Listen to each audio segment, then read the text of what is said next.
안녕하십니까. 생생매거진 오늘 박은정입니다. 대구시가 대구 경북 통합신공항 건설로 인해 이주하는 군위군 주민들에 대한 지원 대책을 발표했습니다. 이주민 자녀 가운데 최소 1명의 취업을 알선하고 정주 여건이 우수한 에어시티 택지를 이주민에게 공급하고요. 토지 소유자와 세입자 모두에게 이주 정착금과 생활안정자금 등 최대 3천만 원을 지원하기로 했습니다. 또 의성군의 경우에도 협의가 완료되면 동일하게 지원한다는 방침인데요. 화물터미널 위치를 놓고 갈등이 지속되는 가운데 홍준표 대구시장은 의성군을 향해서 연일 고강도의 압박을 이어가고 있고요. 국토부는 사업의 원점 폐기는 누구에게도 바람직하지 않은 일이라며 우려를 나타내고 있습니다. 지역의 100년 대계를 위한 신공항 건설 사업 합리적인 대화로 사업의 돌파구를 찾아내길 바랍니다. 10월 6일 금요일 생생매거진 오늘입니다. 안동, 포항, 울릉 연결해서 그곳의 소식과 날씨 듣겠습니다. 오늘 경북 북부권 아침 기온 한 자릿수로 출발했습니다. 안동은 6도, 영주는 4도고요. 낮에는 안동과 영주 모두 21도로 일교차가 15도 이상 크게 벌어지겠습니다. 입고 벗기 쉬운 겉옷으로 체온 관리 잘 해주시고요. 그래도 내일부터는 기온이 다시 올라서 평년 이맘때 기온을 회복할 전망입니다.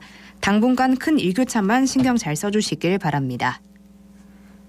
영양군은 경북권 최초로 반려동물 놀이터를 오늘부터 개장합니다. 반려동물 놀이터는 영양읍 동부리에 약 180평 규모로 조성됐고 운동장과 울타리, 놀이기구 등 반려동물을 위한 다양한 시설이 설치되어 있습니다. 놀이터는 한밤중을 제외한 모든 시간에 상시 개방되는데요. 보호자를 동반하고 동물 등록을 마친 질병 없는 반려동물은 무료로 입장할 수 있습니다. 군은 반려동물 문화 정착과 사회적 갈등 해결을 위해 놀이터 같은 동물 여가시설의 확보는 꼭 필요한 만큼 동물보호센터와 산책로, 쉼터를 앞으로 추가로 조성할 계획입니다. 이렇게 영양군은 반려동물에 관한 관심과 수요가 급증하는 시대적 상황에서 발맞추는 지자체가 되고자 노력하고 있는데요. 지역 내 반려가구가 증가하면서 동물 등록 활성화와 유기동물 방지를 위한 홍보에도 총력을 기울여 왔고요. 지난해 유기동물 보호소를 열었습니다. 또 내년에는 반려동물 진료 서비스 개선을 위해 동물보호센터를 개원할 예정입니다. 지금까지 안동이었습니다. 이어서 포항입니다. 오늘은 평소보다 더 두툼한 겉옷이 필요한 날입니다. 아침 기온 11도로 어제보다 더 낮게 출발했고요. 바람도 약간 강하게 불어서 더 쌀쌀하게 느껴지겠습니다. 낮이 되면 22도까지 올라서 선선하겠고 일교차 10도 안팎으로 크게 벌어지겠습니다. 주말과 한글날 연휴에는 흐린 하늘과 함께 오늘과 비슷한 기온 이어지면서 일교차 큰 예년 수준의 가을 날씨가 이어지겠습니다. 내일부터 2주간 포항 스틸아트 페스티벌이 열립니다. 올해는 스틸 웨이브, 포항의 꿈을 주제로 철과 영일만의 크고 힘찬 파도를 결합해서 예술가와 시민, 기업이 함께 세계로 뻗어나가는 포항을 표현했는데요. 영일대 해수욕장에 유명 조각가의 스틸 작품 26점, 포항 철광기업의 작품 17점 등이 설치됐고요. 철과 관련된 직업 공예 전문가와 함께하는 스틸 공작소, 지역의 아티스트와 철을 이용한 예술교육 프로그램 철의 오케스트라가 운영됩니다. 관람을 돕는 다양한 프로그램도 함께 진행되는데요. 포항 시민들이 직접 작품을 안내하는 도슨트 투어와 자율 스탬프 투어, 불빛 사람과 이색 나이트 투어 등 스틸아트 앱 투어도 준비가 돼 있습니다. 올해 페스티벌은 철과 도시, 예술과 시민이 소통하며 만들어내는 다양한 웨이브를 경험할 수 있도록 준비했다고 하는데요. 이 철의 물결로 포항 시민이 함께 도약하는 계기가 됐으면 좋겠습니다. 지금까지 포항이었습니다. 이어서 울릉에서 전해드립니다. 울릉도와 독도는 흐린 하늘 보이고 있습니다. 현재 기온은 19.5도, 습도는 56%입니다. 동해중부 안쪽 먼바다에 풍랑주의보가 발효 중입니다. 서에서 북서풍이 불며 바다의 물결은 2에서 4m로 매우 높게 일겠습니다. 주말까지 강한 너울이 있겠는데요. 너울 발생 시 1.5m 내외의 물결에도 해안가 인명사고가 발생할 수 있으니 해안가 접근을 자제하는 등 안전사고에 각별히 유의하시기 바랍니다. 오늘 동해 중부상의 풍랑주의보 발효로 인해 운항이 통제된 일부 여객선이 있습니다. 자세한 사항은 선사별로 확인하시기 바랍니다. 독도 박물관이 2023년 10월 4일 첫 번째 문화강좌를 시작으로 제2기 박물관 대학 운영을 시작했습니다. 울릉도 지역민들에게 다양한 문화 향유 기회를 제공함과 동시에 박물관 교육의 저변을 확대하기 위해 시행되는 해당 교육 프로그램은 울릉군 한마음회관 대회의실에서 10월 4일부터 11월 22일까지 8주간 8회에 걸쳐 시행되는데요. 이번 제2기 박물관 대학은 울릉도의 역사와 문화의 이해라는 주제를 바탕으로 총 8가지의 세부 내용을 입문 강좌로 구성했습니다. 제주 해녀의 울릉도 독도 출어, 울릉도의 문화유산, 울릉도로 간 전라도민 등 울릉도 역사와 문화를 전문적이고 심층적으로 다루고 있으며 특히 독도박물관 학예연구사들이 역사학, 문화인류학, 민속학 등 다양한 전공 분야의 학문적 특성을 살려 울릉도 역사와 문화를 지역민들에게 소개할 예정입니다. 많은 관심 바랍니다. 지금까지 울릉이었습니다.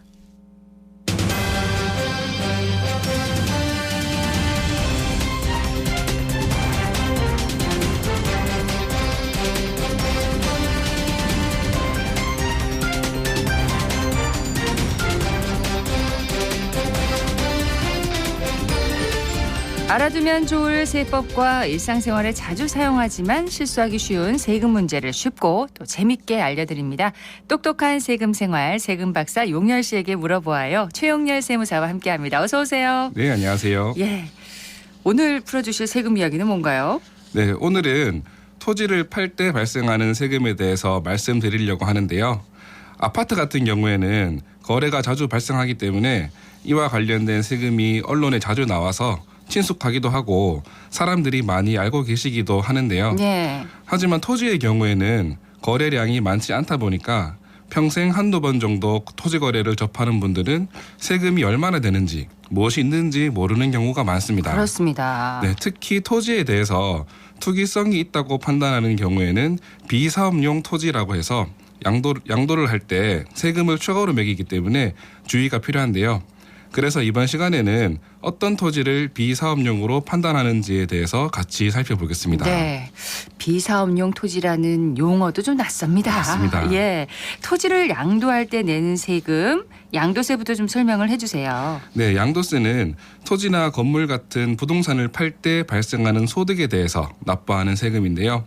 양도세를 계산하는 방법은 양도 금액에서 취득할 때 들어간 취득 금액과 취득세와 같은 부대 비용을 차감한 양도 차익을 먼저 계산하고요. 네. 여기에 보유기간 동안 물가 상승분을 반영한 장기 보유 공제를 차감한 후에 소득세율을 곱해서 세금을 계산하게 됩니다.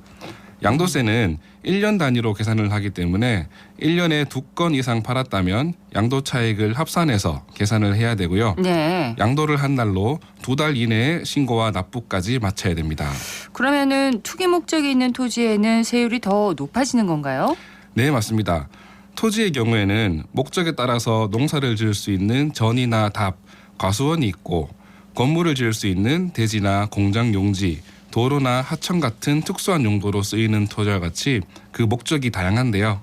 세법에서는 토지를 본래의 목적에 맞지 않게 사용하는 경우에는 비사업용 토지로 봐서 기본 세율의 10%를 추가해서 네. 세금을 매기기 때문에 세율이 최소 16%부터 최대 60%까지 올라가게 됩니다. 왜 토지를 본래 용도에 맞게 사용했다는 것은 어떻게 판단을 하는 건가요? 네, 비사업용 토지를 판단하는 것이 상당히 어려운데요. 먼저 토지의 지목을 종류별로 판정을 해야 되고요. 두 번째로는 그 지목의 사용 목적에 맞게 사용을 하고 있는지를 확인합니다. 마지막으로는 그 토지를 보유하고 있던 기간 중에서 사업용으로 사용한 기간이 일정 기준 이상인지를 보고 판단을 네. 하게 됩니다. 예. 자, 그러면 먼저 토지의 지목을 판정하는 기준부터 한번 알아볼까요? 네, 지목별로 판정 기준이 다르기 때문에 특성에 따라서 하나씩 살펴봐야 하는데요. 예. 세법에서는 토지를 크게 농지, 임야, 목장 용지, 주택의 부수토지, 별장의 부수토지, 기타의 토지 총 6가지로 구분하고 있습니다. 이때 사업용 여부를 판정하기 위한 토지의 지목 판정은 토지지장에 등재된 현황을 무조건적으로 따르는 것이 아니라 사실상의 현황에 따라서 판단을 하게 되고요. 사실상의 현황이요? 네, 예. 맞습니다. 사실상 판단이 애매한 경우에만 토지 토지 대장에 등재된 현황으로 지목을 결정하게 됩니다. 기타의 토지는 앞에 말씀드린 토지에 해당하지 않는 모든 토지를 말하고요. 보통 재산세를 계산할 때 사업용인지 비사업용인지를 구분해서 세금을 매기는데 이 재산세의 기준에 따라서 판단을 하고 있습니다. 그러면은 토지 대장에는 임야, 그러니까 산으로 되어 있지만 거기에서 이제 실제 농사를 짓고 있다면 농지로 판정을 한다는 건가요? 네, 맞습니다. 실제로 어떻게 사용되는지를 보고 판단을 하기 때문에 다른 사례로는 집을 지을 수 있는 땅에 농사를 짓는다면 농지로 보고 사업성 여부를 판단해야 됩니다. 그렇군요. 이렇게 토지의 용도를 확정하고 난 후에 그 목적에 맞게 이제 사용하고 있는지를 따져봐야 하는 거네요. 네, 맞습니다. 그러면 사업용으로 사용하는지는 구체적으로 어떻게 판단을 할 수 있을까요? 네, 상담을 하면서 가장 많이 물어보시는 농지부터 말씀을 드리겠습니다. 네. 농지의 경우에는 당연히 농사를 지어야 사업용으로 인정이 되는데요. 이때 가장 중요한 것은 토지 소유자가 직접 농사를 지어야 한다는 것입니다. 토지 소유자가? 네, 맞습니다. 그래서 다른 직업이 있어서 농사를 주업으로 하지 않거나 너무 멀리 살아서 실제로 농사를 지을 수 없다고 판단되는 경우에는 비사업용으로 보는데요. 예. 좀 더 구체적으로 말씀드리면 농사 외의 소득이 3,700만 원이 넘으면 농사를 지은 것으로 인정받을 수가 없고요. 농지와 사는 집이 동일한 시군 구이거나 연접한 경우에만 농사가 가능한 거리로 인정을 해줍니다. 또 최근에는 교통수단이 발달했기 때문에 직선거리로 30km 이내에 들어온다면 농사를 짓는 것으로 인정해주고 있습니다. 네. 농사 외의 소득이 3,700만 원이 넘으면 주요 소득이 이제 농사로부터 오는 것이 아니라고 판단을 하는 거네요. 네, 주업이 농사가 아니다라고 보게 됩니다. 이럴 때는 비사업용으로? 네, 맞습니다. 예. 그렇군요. 기준이 있네요. 네, 그렇죠. 토지 소유자가 직접 농사를 지어야 한다고 하셨잖아요. 네. 본인이 농사를 짓지 못하고 사정이 안 돼서 네. 같이 사는 가족이 농사를 지었을 때 이때는 네. 어떻게 되나요? 네, 이런 경우에는 아쉽게도 같은 세대의 구성원이라고 하더라도 본인이 직접 농사를 짓지 않으면 사업용으로 볼 수 없다는 판례가 있기 때문에 사업용으로 인정받기가 어려울 것으로 보이고요. 네. 추가로 농지를 공동 명의로 구입하고 한 사람이 전체의 토지에 대해서 농사를 지은 경우에도 본인의 지분만큼만 농사를 지은 것으로 인정하기 때문에 나머지 지분을 가진 사람은 비사업용으로 봐서 추가 세금을 내야 됩니다. 네. 어쨌든 가족은 안 됩니다. 네, 맞습니다. 토지 소유자가 이제 직접 농사를 지어야 하는데 네. 만약에 몸이 너무 아픕니다. 그래서 농사를 지을 수 없는 경우가 생기잖아요. 갑자기. 네, 그렇죠. 이럴 때도 안 되나요? 예외 규정은 없습니까? 네, 소유자가 나이가 많거나 병에 걸리는 경우와 같이 자기의 의지와 관계없이 농사를 짓지 못하는 상황이 있을 수 있는데요. 그렇죠. 세법에서는 65세 이상의 나이거나 1년 이상의 치료나 요양이 필요한 경우에는 농사를 짓지 못하는 상황으로 인정을 하고 있고요. 사유가 발생한 날 이전에 최소 5년 동안 농사를 지었고 사유가 발생한 후에도 계속해서 농지 근처에 살면서 농지를 임대하거나 사용하고 있는 것이 확인되면 사업용으로 인정해주고 있습니다. 한 가지 주의할 점은 주말 농지인데요. 예전에는 주말 농지로 취득한 농지에 대해서는 무조건 사업용으로 봐주는 규정이 있었지만 네. 최근에 개정을 통해서 주말 농지라고 하더라도 농사를 짓는 것으로 인정받아야만 하기 때문에 주의가 필요합니다. 계속적으로 농사를 짓고 있는지를 받아야 됩니다. 확인하겠네요. 네. 와, 그렇군요. 자, 농지의 경우 이렇고 임야나 다른 토지는 어떻게 판단하나요? 네, 임야의 경우에는 판단이 간단한 편인데요. 농지를 판단할 때 살펴본 것과 같이 동일하거나 연접한 시군구에 살거나 직선거리 30km 이내에 살고 있다면 사업용으로 인정해주고 있습니다. 주택의 보수토지, 그러니까 마당의 경우에는 작은 집을 하나 지어놓고 마당이라고 우기는 경우를 방지하기 위해서 건축 면적에 대비해서 도시지역의 경우에는 5배수 이내, 도시지역 밖의 경우에는 10배수 이내까지만 마당으로 봐주고 있습니다. 네. 별장의 마당은 주택과는 반대인데요. 별장의 건축 면적의 10배수까지를 마당으로 보고요. 그 마당 전체를 비사업용으로 보고 있습니다. 잡종지나 또 나대지로 구분된 토지도 있습니다.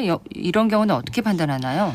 네, 이런 토지들은 용도를 구분하는 게 쉽지 않아서 재산세를 부과하는 기준으로 판단을 하게 되는데요.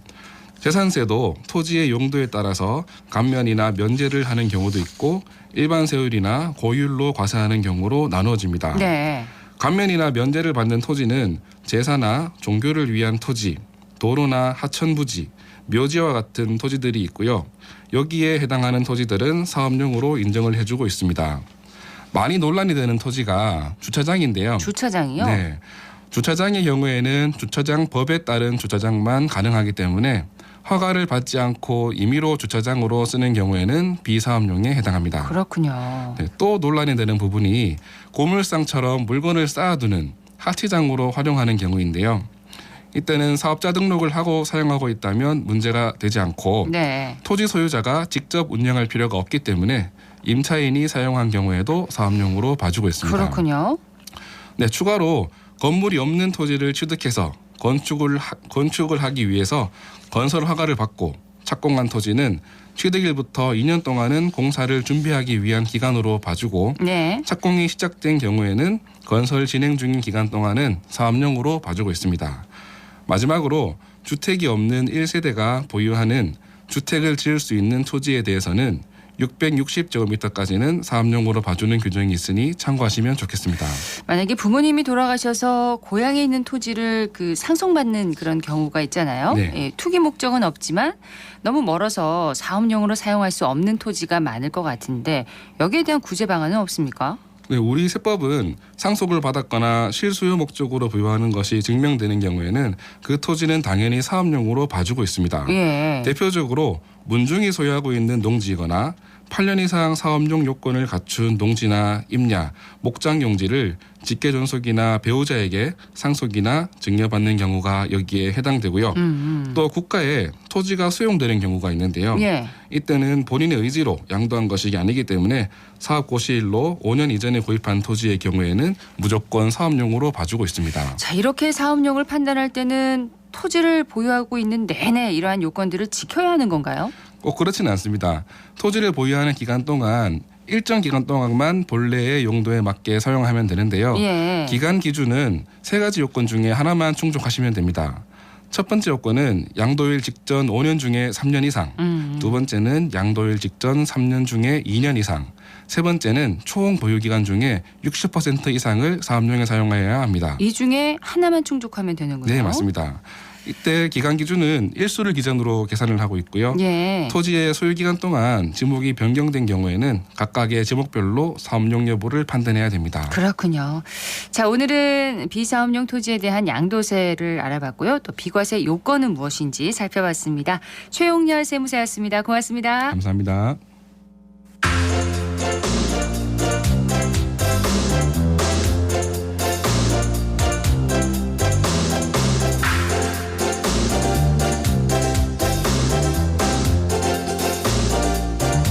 (11시 23분) 지났습니다. 대구 양령시에는 다양한 즐길거리와 또 체험으로 한약의 우수성을 알리는 그런 공간이 있는데요. 바로 한방의료 체험타운입니다. 이곳에서는 요즘 2023 한방 아카데미로 약용식물 전문가 과정 프로그램이 열리고 있다고 하네요. 박나영 리포터 현장 다녀왔다고요?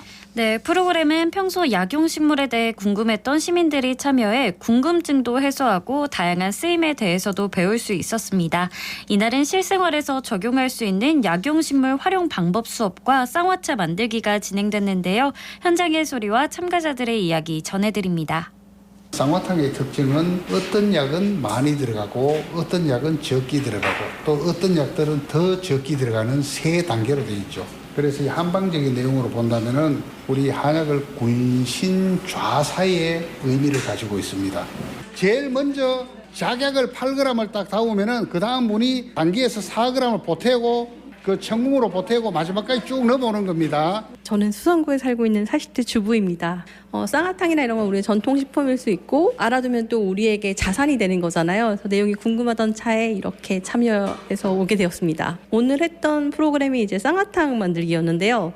일단 오늘 만든 거를 가지고 아이가 아팠을 때 사용을 하거나 아니면 또 이제 제가 직접 만들어 봤으니까 선물로도 활용할 수 있을 것 같아요. 허재리에서 온 고희선이라고 합니다. 평상시에도 한약재의 원리 이런 거 관심 있었거든요. 그래서 오게 됐습니다. 양령시 이런 데서 한의원에서 약재를 사다가 제가 만들 수도 있겠구나라는 생각이 드니까 그게 좀 이렇게 좋았습니다. 이 전공이 이쪽이 아니다 보니까 이제 생소하긴 했었는데 그래도 이제 강사님이 잘 이렇게 설명해 주시고 또 재미난 응용법도 알려주시고 해가지고 잘 듣고 있습니다. 네. 수업을 들으면서 실습도 하고 아주 유익한 시간이 되고 있는데 근데 이 참가자들은 이 프로그램을 통해서 자격증 취득의 기회도 얻을 수 있다면서요? 네, 프로그램을 통해 약용식물 자원 관리사 자격증 취득을 위한 전문 교육도 받고 시험에 응시할 경우에는 가산점도 받을 수 있는데요. 네. 취득 후에는 전문 지식을 활용해서 약용식물 재배와 채취, 판매에 이르기까지 다방면으로 활동할 수 있습니다. 약용식물학 교육을 맡은 박노식 강사의 이야기 들어보시죠. 오늘 수업은 가정에서 쉽게 만들 수 있는 쌍화차 만들기 수업입니다. 쌍화차는 누구나 쉽게 편리하게 만들어서 가정에서 차 또는 약선으로 널리 활용할 수 있도록 진행하는 수업입니다. 한방의료체험타운에서는 대구 시민 누구나 수업에 참석할 수 있으며 초급에서 고급까지 공부하는 과정입니다. 한국자기개발원에서 발급하는 약용식물 자원관리사 자격증을 취득하여 약용식물 전문가가 되는 과정으로 국산 약초와 수입 약초의 감별, 자연 약초와 재배 약초의 감별, 약초의 재배와 생산 관리 등을 공부하여 기농기촌, 한방찻집, 약초 판매상, 식품성 약재를 이용하여 가공 판매업으로 인생 2막을 준비할 수 있는 프로그램이라고 보고 있습니다. 과거에는 약초는 민간약이었지만 약으로서 규제를 많이 받았는데 근래 들어서는 식품으로서 규제가 완화되어 대다수의 약초는 식약 공용품목으로 지정되어 국민 누구나 약초를 쉽게 활용할 수 있도록 대폭 범위가 확대되었습니다. 아무리 좋은 약이라도 알면 보약, 모르면 독약이 되는 것입니다. 이곳 대구 양령시 한방의료체험타운은 약초의 효능과 부작용, 활용 방안 등을 체계적으로 교육하는 기관으로서 시민 건강 증진에 많은 이바지를 할 것이라고 보고 있습니다. 네, 한방의료체험타운에서 이 밖에 또 어떤 프로그램을 진행하고 있나요? 네, 한방의료체험타운은 유아부터 성인까지 한약을 쉽게 배울 수 있는 기회를 제공하고 있는데요. 현재는 주말에 천연 수제 비누 만들기, 천연 소재 소품 만들기도 진행하고 있습니다. 한방의료체험타운의 프로그램은 대구시 통합 예약 시스템을 통해 신청할 수 있는데요. 네. 자세한 이야기 박지은 수석연구원에게 들어봤습니다.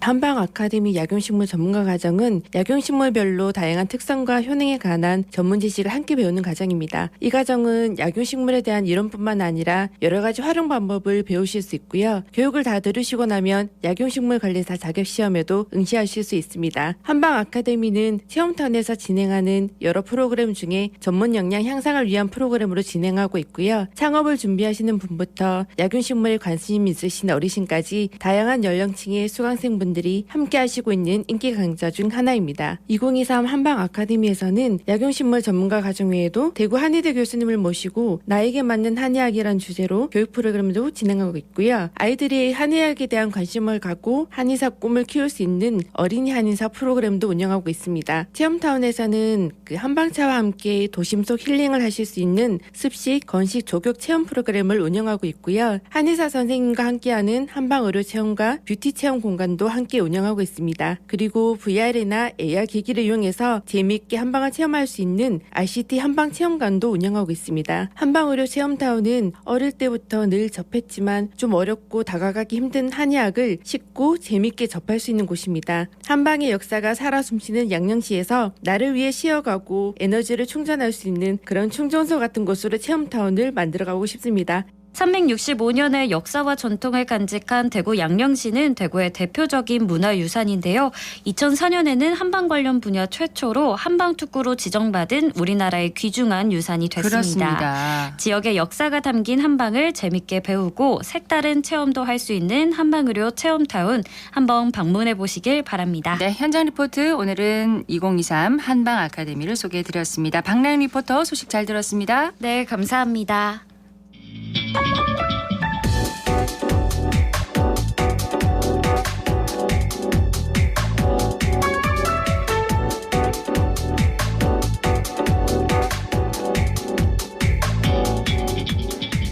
묻고 듣고 생각과 마음을 나누는 방송.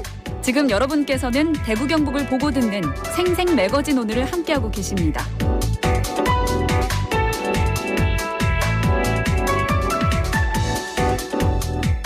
금요일 생생매거진 오늘 함께하고 계십니다. 11시 30분 지났습니다.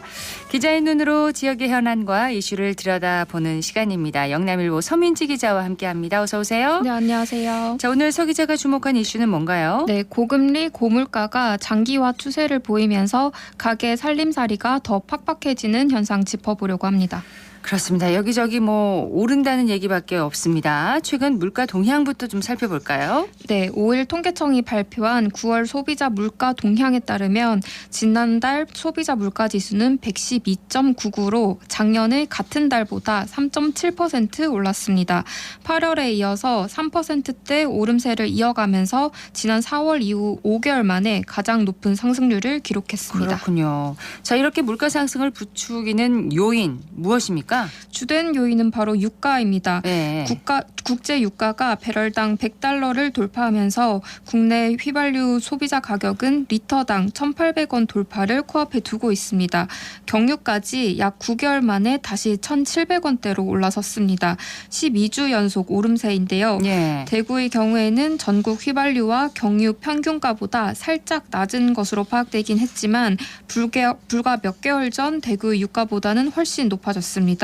또 산유국들이 감산을 연장하면서 기름값은 당분간 상승세를 유지할 것으로 보입니다. 그러니까 이렇게 유가가 계속 오르면서 전기요금 인상설까지 나오더라고요. 네, 맞습니다. 사실 전기요금은 국제유가 흐름과도 밀접한 관련이 있습니다.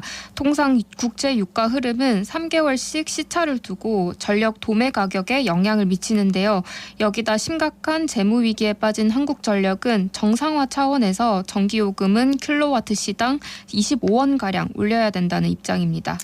최근 김동철 신임 한국전력 사장이 이제 직접 나서서 이렇게 전기요금을 올려야 한다 이렇게 주장을 했습니다. 네, 김 사장은 4일에 열렸던 기자 간담회에서 발전 원가는 대폭 상승했는데 전기요금에 반영되지 않다 보니 한전 부채는 200조 원이 넘고 또 누적 적자는 47조 원이 넘은 상태라면서 전기요금이 인상되지 않고서는 한전 재무 상황이 악화할 수밖에 없고 언젠가 회사채를 비롯해서 차입에도 한계에 부닥칠 것이라고 강하게 주장했습니다. 네. 또 한전의 재무위기 극복을 위해서만이 아니라 국가적인 에너지 과소비를 없애고 또 무역수지 적자를 줄이는 차원에서 요금 정상화가 필요하다고 했습니다. 전기요금은 올해 1, 2분기에 연속해서 올랐다가 3분기에 동결됐습니다. 연쇄적으로 요금이 인상되는 업종은 또 뭐가 있을까요? 대중교통 요금이 있습니다. 대구시는 시내버스와 도시철도 등 대중교통에 대해서 2016년 12월에 요금을 인상한 뒤로 7년 연속 동결해 왔습니다. 예. 하지만 지속적인 적자로 인해서 요금 인상이 불가피한 상황에 이르렀고요. 실제 줄줄이 요금 인상이 예고된 상태입니다. 대구시는 이달 중 시내버스와 도시철도 등 대중교통 요금 인상과 관련한 용역을 마무리하고 인상안을 결정한다는 방침입니다. 대중교통 요금 얼마나 인상될까요? 일단 대구시는 용역 결과를 바탕으로 책정한 요금안을 시민공청회와 물가분과위원회 또 교통개선위원회 등의 자문을 거쳐서 최대한 시민의 부담을 줄이는 선에서 결정하겠다고 밝힌 상태이긴 합니다. 네. 그런데 최근 서울시와 부산시가 각각 300원 또 350원을 인상했었거든요. 대구도 비슷한 선에서 인상될 것으로 예상됩니다. 그렇군요. 장바구니 물가도 심상치가 않습니다. 네, 그렇습니다. 밥상과 매식 물가가 초비상인데요. 밀크플레이션에 이어서 슈거플레이션까지 겹칠 것이라는 전망이 나옵니다. 슈거플레이션이요? 네, 각각 우유와 설탕의 인플레이션을 합한 합성어입니다. 일단 1일부터 우유 제품이 일제히 인상됐는데요. 낙동진흥회는 원유 기본 가격을 리터당 88원씩 올렸습니다. 원유 가격이 오르면 우유업계 원재료 비용이 상승하는 것이기 때문에 우유 소비자 가격 인상으로 이어지는 게 수순입니다. 우유 가격 인상 시점을 평상시보다 늦추고 또 가격 인상폭도 원가 상승률 대비 낮게 조정했지만 인상 자체를 피할 수는 없었습니다. 그렇군요. 근데 실제로 얼마만큼 올랐나요? 1리터 우유 기준 대형마트 판매가는 2,900원대로 3,000원이 코앞입니다. 편의점 가격은 4.9% 상승했는데 3,050원에서 3,200원으로 올랐습니다. 네. 슈거플레이션? 우유, 설탕의 인플레이션을 합한 합성어라고 했잖아요. 설탕 가격은 근데 왜 오르는 겁니까? 네, 엎친 데 덮친 격으로 세계 최대 설탕 생산국인 인도에 가뭄이 닥치면서인데요. 외신에 따르면 지난달 26일 런던 국제금융선물거래소가 책정했던 설탕 선물 가격은 톤당 723달러로 12년 만에 최고치를 기록했습니다. 네. 자, 이 여파가 이제 국내에 미칠 시점 언제쯤일까요? 국제거래소에서 팔리는 설탕 선물 가격은 대개 3개월에서 6개월쯤 지나면 국내 설탕 가격에 반영됩니다. 실제로 슈거플레이션이 닥치게 되면 자영업자와 국내 주요 식품업체의 타격이 클 것으로 예상되는데요. 예. 그도 그럴 것이 설탕은 거의 모든 음식에 쓰이는 주재료 및 부재료입니다. 그렇군요. 근데 안 오르는 게 정말 없는데 맥주 가격도 오른다고 합니다. 네, 누구든 비교적 저렴한 가격으로 부담 없이 마실 수 있었던 맥주인데요. 맥주 1만 원 시대가 코앞으로 다가왔습니다. 식품업계에 따르면 오비 맥주 주요 제품의 공장 출고 가격이 오는 11일부터 평균 6.9% 오릅니다. 1년 7개월 만의 인상인데요. 네. 소비자 물가 부담을 고려해서 가정용 시장에서 많이 팔리는 카스 500ml 캔 제품은 가격을 동결하기로 했지만 유통 매장과 식당에는 해당 사항이 없죠. 예. 이는 경쟁사 제품 가격에도 영향을 미칠 공산이 크다는 게 식품업계 시각입니다. 자, 근데 더 큰 문제는 우유나 설탕, 이 맥주가 외식 사업을 하는 데 있어서 기본이 되는 재료나 또 가공 제품들이라는 거잖아요. 네, 특히나 우유값과 맥주값 인상은 외식 가격 상승을 부추깁니다. 그렇겠네요. 흰 우유를 재료로 쓰는 카페와 또 제과 제빵업, 또 맥주를 판매하는 식당 등 외식업계에서 비용 부담으로 직결되기 때문인데요. 지난해도 우유 업체들이 우유 가격을 약 10%가량 올린 뒤에 빵 가격은 6%가 이상 올랐고요. 또 아이스크림 가격은 20% 이상 뛰었습니다. 네. 그러니까 물가 상승세가 도미노를 타게 될 우려가 있는 거죠. 이미 외식 물가는 계속 오르고 있다는 게 이제 지표로도 나타나고 있습니다. 네, 외식 물가는 평균 소비자 물가 상승률을 웃돌면서 오르는 추세입니다. 지난 8월 기준으로 27개월째 이런 기조인데요. 통계청에 따르면 지난 8월에 외식 품목 소비자 물가 지수는 118.10으로 지난해 8월보다 5.3% 올랐습니다. 네. 이는 전체 소비자 물가 상승률인 3.4%보다 1.8%포인트 높은 수치입니다. 외식 물가는 소비자 물가 상승률보다 더 네. 웃돌면서 오르는군요. 자, 금융시장 상황도 살펴보겠습니다. 네, 원화 가치와 코스피 또 채권 가격이 동반 하락하는 등 직격탄을 맞았습니다. 미국의 국채 금리의 급상승, 또 긴축 통화 기조 유지 등 고금리 장기화 국면이 이어지면서 대출 금리도 인상 압박을 받고 있고요. 예. 대출 금리가 상승하면 이자 상환 부담을 키워서 소비는 크게 위축될 수밖에 없습니다. 미 국채 금리는 연 4.8%를 돌파해서 2007년 이후에 16년 만에 최고치를 경신했습니다. 자, 이런 상황이면 기업의 자금 조달 비용 상승도 자연스럽게 따라오겠죠. 네, 그렇습니다. 국채 금리가 오르면 그보다 신용도가 낮은 금융채 금리도 따라서 오릅니다. 실제 국내 대출 금리 산정 기준인 금융채 금리는 4.517%로 올해 1월 이후에 가장 높은 수준에 다다랐습니다. 그만큼 금융사의 자금 조달 비용이 커지는 거고요. 네. 이는 고스란히 대출 금리 상승으로 이어질 수밖에 없습니다.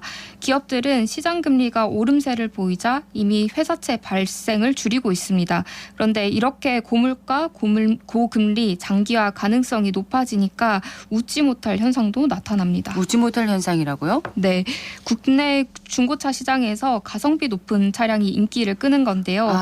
가격 대비 품질이 우수한 모델들로 수요가 몰리는 거죠.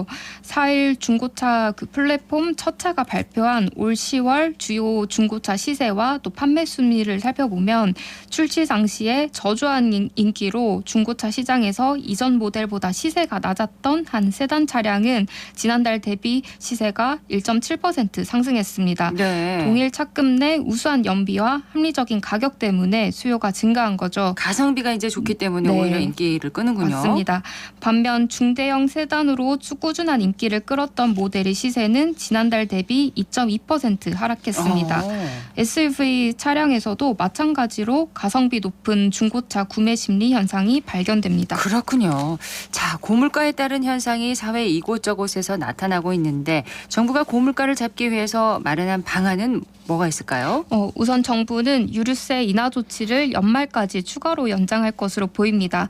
또 이달 말 관계 부처 합동으로 김장재료 수급 안정 대책을 마련해서 배추와 무 등의 할인 판매를 지원할 예정입니다.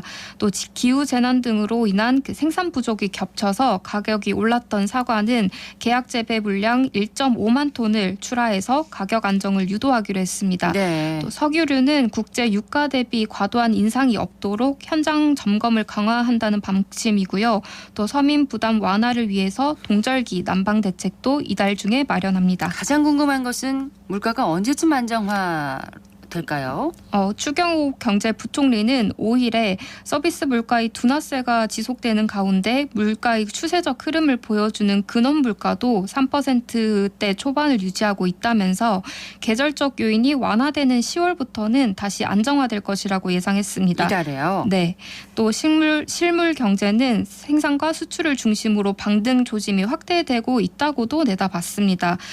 진단도 전망도 무엇 하나 속 시원한 것은 없는 상황이지만 네. 국내외 금융시장 상황 전개를 바탕으로 정부가 서민 물가 안정을 위해서 총력을 다해주기를 기대해 봅니다. 영남일보 서민지 기자였습니다. 고맙습니다. 네, 감사합니다.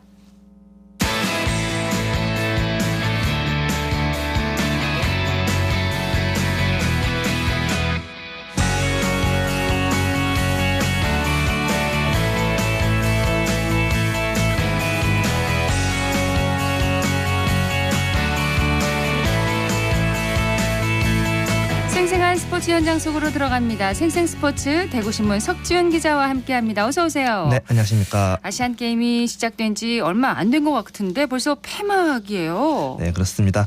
지난 9월 23일 시작됐던 항저우 아시안게임은 내일 7일 열리는 경기대를 끝으로 이제 마무리를 하게 됩니다. 그렇습니다. 현재 종합 순위 좀 알려주시죠. 네, 어제 5일까지 기준으로 이제 중국이 금메달 179개, 은메달 99개, 동메달 55개로 총 333개의 메달을 따내 종합 1위를 달리고 있고요. 예. 대한민국은 금 33개, 은메달 47개, 동메달 77개로 총 157개의 메달을 따내 이제 금메달 44개, 은메달 54개, 동메달 60개로 157개의 메달을 획득한 일본과 종합 2위를 경쟁 중입니다. 예. 당초 개막 당시 이제 목표가 우리나라 종합 2등이었죠. 그렇죠. 이대로라면은 폐막까지 아직 확신할 수 없는 상황인 건가요? 네, 그렇죠. 그래도 이제 태극전사들이 마지막까지 이제 저력을 발휘해서 이제 오늘 내일 경기에서 좀 금메달 많이 획득해 예. 종합 2위를 탈환할 수 있을 것이라고 믿어 의심치 않습니다. 그렇습니다. 가장 마지막에 열리는 경기는 뭔가요? 네, 현재 일정상 아시안 게임에서 가장 마지막에 진행되는 경기는 이제 대한민국과 일본이 맞붙는 남자 축구 결승전입니다. 많은 분들이 모든 국민들이 관심을 갖고 있는 경기입니다. 그렇죠. 황선홍호가 대회 전에는 많은 우려 속에 출발을 했었는데 이제 방점을 찍기까지 단 한 경기를 남겨뒀습니다. 네, 그렇습니다. 황선홍 감독이 이끄는 대표팀은 조별리그부터 이제 16강, 8강, 준결승까지 6경기에서 전승을 기록하는 놀라운 모습을 그렇습니다. 보여줬는데요. 그 과정에서 25득점을 기록하는 동안 불과 2실점에 그치면서 공격은 공격대로 수비는 수비대로 양면에서 완벽에 가까운 성적을 기록 중입니다. 그 경기 직전까지만 해도 대회 직전까지만 해도 좀 의문들이 많았잖아요. 그렇죠. 뭔가 비밀 전략이 있었던 걸까요? 네, 콕 집어서 얘기할 수는 없겠지만 선수들이 이제 오랜 시간 함께하면서 이제 발을 자주 맞춘 덕분에 호흡이 더 잘 맞아 나가지 않았나 하고 짐작을 할 수 있겠습니다. 근데 이렇게 단기간에 팀워크가 좋아지는 경우도 있나요? 개인적으로 되게 좀 신기하긴 한데요. 네. 그리고 또 조별리그 막판에 이제 합류한 이제 이강인 선수의 가세도 영향을 미치지 않았나라고 또 예상을 합니다. 또 유럽 빅클럽에서 활약한 데다가 이제 성인 국가 대표팀에도 승선하는 이제 이강인 선수의 존재 자체가 대표팀의 정신적 지주 역할을 한다는 보도도 있었고요. 예, 그렇군요. 한 선수의 역할도 참 크군요. 역할이. 그렇죠. 예. 무시할 수 없죠. 그러네요. 지역 선수들 가운데서는 누가 이렇게 활약을 하고 있습니까? 네, 일단 우선은 포항 소속의 미드필더 고영준 선수가 눈에 띄는 활약을 펼치고 있는데요. 고영준 선수는 이제 이강인 선수가 합류하기 전까지 이선에서 경기 조율은 물론 직접적으로 득점에도 가담하는 등 다재다능한 모습으로 이제 대표팀의 결승행에 기여했습니다. 네, 고영준 선수고요. 대구의 황재원 선수 활약상은요? 네, 황재원 선수 역시 두말하면 이제 EBFL 정도로 활약을 하고 있는데요. 그렇습니다. 네, 이번 대표팀의 주전으로 활약 중인 황재원 선수는 이제 공수 양면에서 이제 활약이 요구되는 포지션이 이제 풀백에 걸맞게 단단한 수비력과 이제 날카로운 공격력을 모두 보여주면서 이번 대표팀에서 핵심 역할을 해내고 있습니다. 네. 이전부터 얘기하기도 했지만은 조만간 정말로 이제 성인 대표팀에 발탁될 날이 머지않았다는 느낌입니다. 이제 금메달까지 한 계단만 남았습니다. 예. 그렇죠. 승리하겠죠? 할 거라고 이제 믿고 있습니다. 그렇습니다. 마지막까지 최선을 다해주길 바라고요. 야구는 어떻게 진행되고 있습니까? 네, 류중일 감독이 이끄는 야구 대표팀은 이제 대만에 이은 조 2위로 결선 라운드인 슈퍼 라운드에 진출했는데요. 조별리그에서 이제 1위 대만에 패해서 1패를 안은 채로 이제 슈퍼 라운드에 올라온 한국은 어제 일본과의 경기에서 2대0으로 승리하면서 그렇습니다. 합산 성적 1승 1패를 기록할 이제 결승행 청신호가 켰습니다. 이에 반해 역시 조별리그에서 중국에 이제 충격패를 당해서 이제 1패를 기록 중이던 일본은 이제 한국전 패배로 2패로 처지면서 사실상 이제 금메달에서 멀어진 느낌입니다. 진행 방식이 좀 복잡하더라고요. 그렇죠. 그렇지만 현재로서는 어쨌든 유리한 상황인 거죠? 네, 그렇습니다. 오늘 오후 열릴 이제 중국전에서 승리한다면 이제 일본과 대만의 경기에 관계없이 한국은 이제 결승전으로 향하게 됩니다. 네, 중국을 이겨야 되는군요. 그렇죠, 이겨야죠. 예. 자, 류중일호가 오늘 중국전도 이제 승리를 해서 깔끔하게 결승전에 진출하기를 기원하겠고요. 이어서 프로축구 소식 살펴보겠습니다. 대구 FC가 전북 원정에서 승리를 했습니다. 네, 그렇습니다. 대구 FC는 이제 9월 30일 토요일 전주 월드컵 경기장에서 열린 이제 K리그1 32라운드 전북 현대와의 원정 경기에서 3대1로 승리했습니다. 예, 어떻게 진행을 했나요? 네, 대구는 이제 경기 개시 직후부터 득점을 기록하면서 기분 좋게 시작했는데요. 이제 홍철의 롱패스를 에드가가 헤더로 떨어뜨렸고 이를 고재현이 슈팅하면서 이제 무려 15초 만에 전북의 골망을 흔들었습니다. 15초 만에요? 네. 와. 네, 이후 또 전반 또 7분에는 이제 바셀루스가 중거리 슛을 성공시키면서 불과 10분도 지나지 않아서 2골 차로 이제 벌렸습니다. 물론 이제 전반 24분에 한 골 실점하면서 이제 전반전을 한 골 차로 마치긴 했는데요. 하지만 또 대구는 후반 13분 이제 홍철의 프리킥이 이제 골대를 맞고 나오자 또 고재현이 이번에는 헤딩으로 밀어 넣으면서 3득점째를 기록했습니다. 네. 이후 이제 또 장점인 수비력을 발휘해서 추가 실점하지 않으면서 대구는 이제 전주 원정에서 이제 2골차 승리를 거머쥐었습니다. 대구의 3득점 소식은 오랜만인 것 같습니다. 네, 그렇습니다. 대구의 마지막 3득점 승리는 이제 지난 6월 10일 홈 수원FC 전이었는데요. 무려 3개월 하고도 20일이 더 걸렸습니다. 생각만큼 그렇게 오래되지는 않았네요. 네, 사실 더 오래 걸린 기록이 있긴 한데요. 바로 전북전 원정 승리입니다. 대구의 이제 이전 마지막 전북전 원정 승리는 지난 2019년 9월 25일까지 거슬러 올라가는데요. 오래됐네요. 네, 당시 대구는 2대0 승리를 거뒀습니다. 이후 무려 이제 1466일 만에 전주 원정 승리입니다. 거의 4년여 만이죠. 예. 정말 오랜만에 전북에 가서 이제 원정 경기에서 승리를 했다 이 그렇죠. 말씀이군요. 다시 승리하기까지 정말 오랜 시간이 걸렸는데 핵심 전력인 세징야가 빠진 상태에서 승리했다는 것도 아주 고무적이네요. 네, 그렇습니다. 덕분에 대구는 이번 라운드 베스트 11에 이제 고재현, 에드가, 장성원, 조진우 등 4명을 배출하면서 라운드 베스트 팀으로 뽑히기도 했습니다. 이 중 고재현은 라운드 MVP로 선정됐고요. 네, 고재현 선수 한동안 좀 잠잠했는데 이렇게 다시 부활을 합니다. 네, 그렇죠. 한동안 침묵에 빠졌던 고재현이었습니다만 다시 좋은 경기력과 골로 증명하고 있는데요. 덕분에 대구는 이제 전력의 핵심인 세징야가 빠진 가운데서도 최근 3경기에서 무려 2승 1무를 거두면서 조기에 파이널 라운드 A 진출을 확정지었습니다. 지난번에 석 기자가 파이널 A 진출을 위해서는 4경기 중에서 적어도 그러니까 2개 경기를 이겨야 된다. 이렇게 얘기를 했잖아요. 말처럼 된 거네요. 결과적으로 이제 그렇게 되긴 했는데요. 이제 하지만 저는 이렇게까지 또 좋은 결과를 내리라고는 예상하지 못했어가지고 예. 네, 선수들이 이제 지난 9월 한 달 동안 이제 최고의 경기력을 보여준 덕분에 이렇게 조기 확정하지 않았나 하고 생각합니다. 네, 그러고 보니 지난달 대구가 패하지 않았죠? 네, 그렇습니다. 대구 FC는 지난 한 달간 무려 3승 1무의 놀라운 성적을 보여주면서 K리그1 전체 구단 가운데 가장 좋은 성적으로 9월에 보냈습니다. 4경기를 해서 3번 이기고 1번 비겼죠. 비긴 거. 예, 정말 대단한 거잖아요. 무패네요, 무패. 그렇죠. 또 지난 27라운드 서울 원정 무승부를 시작으로 대구는 6경기 무패를 기록했는데요. 무패 기간 동안 4승 2무로 승점 14점을 쌓은 대구는 같은 기간 동안 이제 순위표상 이제 위에 위치한 이제 뭐 울산이 9점, 포항이 12점, 광주가 13점을 기록하면서 그 누구보다도 많은 승점을 챙기면서 리그에서 가장 좋은 성적을 기록하면서 네. 파란을 일으켰습니다. 지금 대구가 몇인가요? 4위. 4위. 그러면 이 정도면 더 높은 것을 바라볼 수 있다는 건가요? 네, 일단은 근데 선두 울산과는 이제 승점 8점 차, 2위 포항과는 10점 차인데요. 이제 뭐 파이널 라운드 돌입하진 않았지만은 6경기에서 뒤집기에는 너무 조금 촉박한 느낌이 있고요. 하지만 3위 광주와는 불과 3점 차이도 이제 한 경기마다 바뀔 수가 있기 때문에 예. 지금의 지금의 페이스만 유지한다면 충분히 3위까지는 노려볼 수 있을 것으로 보입니다. 기대하겠습니다. 대구의 정규 라운드 마지막 상대팀은 어딘가요? 네, 대구는 이틀 뒤인 일요일 오후 3시 DGB 대구은행파크에서 수원FC를 상대로 정규 라운드 마지막 홈 경기를 치를 예정입니다. 수원이 지금 좀 하위 쪽이죠? 네, 10위죠. 예, 대구의 승리를 좀 점쳐도 되겠네요. 일단은 그래도 방심은 금물인 것으로 보입니다. 또 수원이 조금 기복이 있는 경기력으로 순위가 낮기는 하지만 오히려 이 점 때문에 더 경계를 해야 할 것으로 보입니다. 어떤 점을 경계해야 할까요? 네, 또 10위 수원은 이제 최하위 이제 수원 삼성과는 승점 8점 차, 그리고 이제 바로 위에 9위 제주와는 승점 차가 5점 차에 불과한데요. 현재 K리그 1은 이제 1+2 각 승강제로 한 번에 최대 3팀까지 이제 2부 리그로 떨어질 수 있습니다. 그렇기 때문에 수원으로서는 이제 잔류를 위해서 9위 자리를 무조건 노려야 하는 상황인데요. 만약 9위를 가지 못하더라도 이제 다이렉트로 이제 강등이 되는 최하위인 많은 좀 피해야 되기 때문에 네. 좀 매 경기 이제 결과가 중요한 상황입니다. 그러니까 궁지에 몰린 상대이기 때문에 정말 최선을 다할 수 있다는 거네요. 네, 그렇죠. 어떻게 보면 현 시점에서 가장 정신무장이 잘 되어 있는 팀이라고 할 수도 있죠. 자, 대구의 승리를 위해서는 어떤 선수의 역할이 필요할까요? 역시 또 이제 승리를 위해서는 또 득점이 또 필요하잖아요. 그렇죠.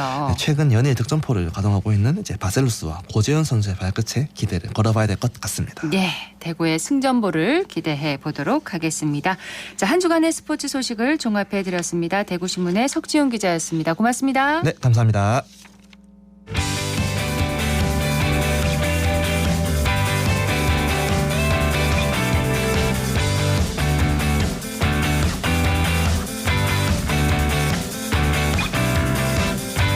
클릭 정보 클립.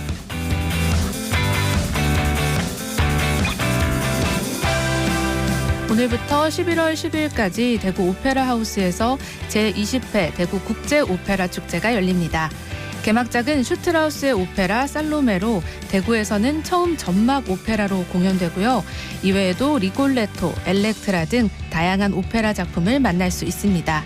메인 오페라 5작품의 경우 공연 당일 오전 11시부터 12시까지 1시간 동안 대구 오페라 하우스에서 현장 구매하면 일부 좌석을 50% 할인된 비용으로 관람할 수 있고요.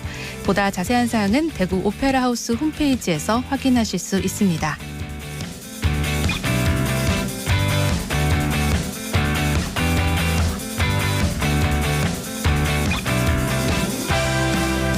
이번 주말 상주에 위치한 함창 명주 테마파크 일원에서 2023 상주 슬로라이프 페스티벌 및 누에와 나비 체험 한마당이 열립니다.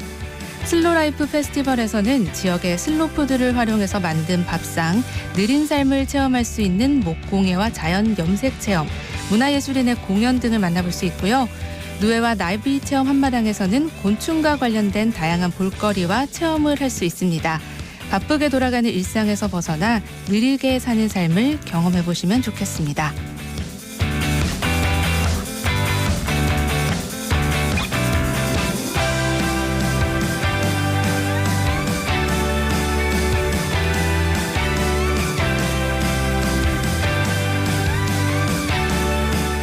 오늘과 내일 이틀간 코롱 야외음악단과 앞산 팔레터 공원에서는 2023 대구 포크 페스티벌이 열립니다. 이번 축제에서는 지역 뮤지션인 심상명, 김강주를 비롯해서 동물원, 유리상자, 이솔로몬 등의 노래를 감상하실 수 있는데요. 무료로 열리는 야외 공연을 통해서 가을밤의 기타 선율을 느끼고 싶은 분들이라면 대구 포크 페스티벌 기억해 보시면 좋겠네요.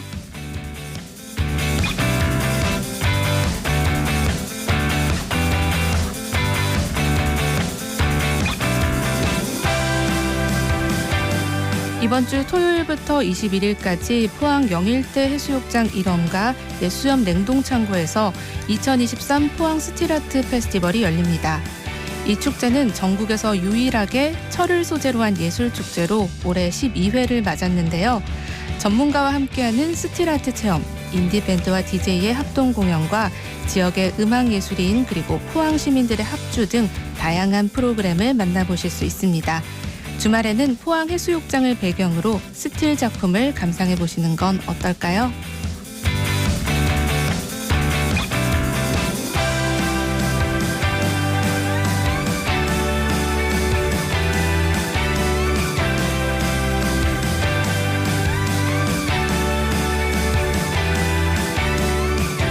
가을에 핀 한들한들한 코스모스를 보고 싶은 분들이라면 금호 꽃섬을 주목해 주시기 바랍니다. 이곳에는 현재 일반 코스모스와 황화 코스모스를 비롯해서 뎁사리, 무럭새, 팜파스 그레스까지 계절 초하류들이 식재돼 있는데요. 코스모스 꽃단지는 10월에 절정을 이룰 것으로 보입니다. 방문하셔서 인생샷도 남기시고 잠시나마 일상 속에서 계절을 느껴보시면 좋겠습니다. 지금까지 클릭 정보 클립 서유리였습니다.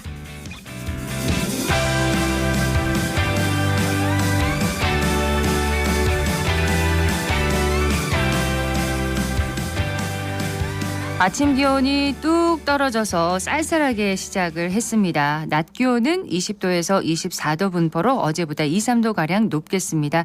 그만큼 일교차가 크게 벌어지니까요. 환절기 건강관리에 계속해서 각별히 유의하셔야겠습니다. 토요일인 내일은 지역의 아침 최저 기온이 9도에서 15도 분포, 낮 최고 기온은 19도에서 23도 분포로 예상이 됩니다. 한글날 연휴 동안에는 기온은 평년과 비슷하겠고요. 구름 많거나 대체로 흐린 날 지속되겠습니다. 생생매거진 오늘 준비한 순서 여기까지입니다. 지금까지 박은정이었습니다. 여러분 고맙습니다.